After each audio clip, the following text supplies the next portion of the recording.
የ2000 ግብረ ሰዶማውያንን ጉዞ ያስተናገደችው የቅንጦት መርከብ ጉድም በማህበራዊ ሚዲያ ላይ ከፍተኛ መነጋገሪያ የሆነችውና ከ2000 በላይ የግብረ ሰዶማውያን አባላትን በመጫን በተለያዩ የወደብ ከተሞች ላይ ስታደርግ የነበረውን እንቅስቃሴ በተመለከተ በርካታ መረጃዎች እየወጡ ይገኛሉ። ይህች በምስሉ ላይ የምትታየው ስካርሌት ሌዲ የተሰኘችው የቅንጦት መርከብ የቨርጂን ቮያጀስ ኩባንያ ንብረት ስትሆን በአሜሪካው አትላንቲስ ኤቨንትስ በተባለ ድርጅት በኮንትራት ተከራይታ ነው ይህንን የባህር ላይ ጉዞ እያከናወነች የምትገኘው።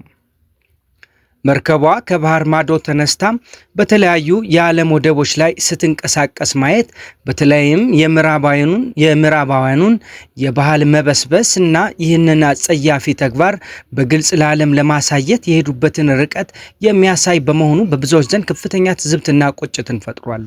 ይህ አይነቱ ድርጊት የራሷ የሆነ ጠንካራ የሃይማኖት የባህልና የሞራል እሴት ላላት እንዲሁም ይህንን የግብረ ሰዶማውያን እንቅስቃሴ አጥብቃ ለምትቃወምና ለምታወግዘው አፍሪካ ብሎም ለሀገራችን ኢትዮጵያ ማህበረሰብ ፍጹም የሚያሳዝን የሚያጸይፍና ሊኮነን የሚገባው ክስተት ነው። መርከበኞችና አስተባባሪዎቹ እንዲህ አይነቱን የተፈጥሮ ሕግን የጣሰ ስነ ምግባር በቅንጦት መርከቦች እያስተዋወቁ የሰው ልጅን ክብር የሚያዋርድ ድርጊቶችን ማናፈሳቸው የሞራል ውድቀትን በግልጽ የሚያሳይ ነው።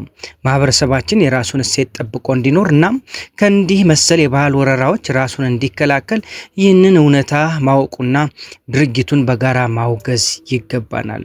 ወደ የፌስቡክ እና እንዲሁም ደግሞ የዩቲዩብ ቤተሰቦቻችን ይህን ወሳኝ መረጃ ለሌሎችም በማጋራት ሀሳብ አስተያየት እንዲሰበሰብበት በአጽንኦት እንጠይቃለን።